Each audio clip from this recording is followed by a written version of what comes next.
बिस्मिल्लाहिर्रहमानिर्रहीम। अस्सलाम वालेकुम वरहमतुल्लाहि वबरकातुहू।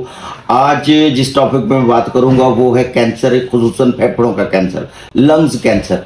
अलामत इसकी ये हैं कि मरीज को झटके लगते हैं, यरकान हो जाता है, सांस चढ़ता है, मुंह से खून आता है, खांसी ऐसे लगती है कि जैसे उल्टी आ रही है, आवाज़ बदल जाती है, सीने में खरखर की आवाज़ें आती हैं और वज़न इंतहाई कम होना शुरू हो जाता है, बलगम के साथ खून आता है। फेफड़ों का कैंसर इंतहाई जो है वो खतरनाक होता है।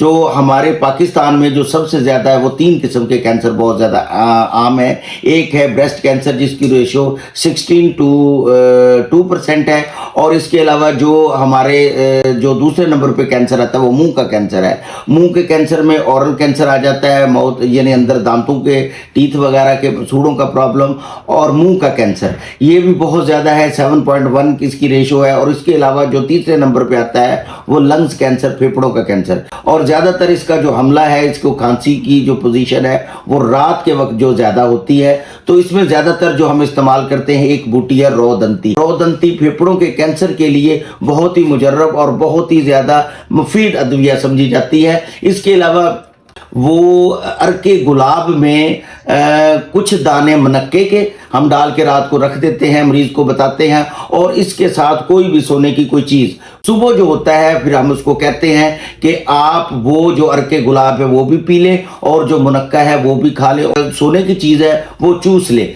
इसके अलावा हम हाथों की तलियां, पाँव की तलियों पे रोगने कद्दू, रोगने आमला और रोगने काहू वो ज़रूर लगवाते हैं। जिस तरह का भी मेरा इलाज है, कोई भी मर्ज हो, अल्लाह पाक के फजल से, अल्लाह पाक की रहमत में पट्टों के कचाओ, पट्टों के अकड़ाओ, और जिस्म की जो कमज़ोरी और वीकनेस हो जाती है, असाबी तनाव और असाबी खचाव को मैं पहले दूर करने की कोशिश करता हूँ। हकीम मुजम्मिल अली खान।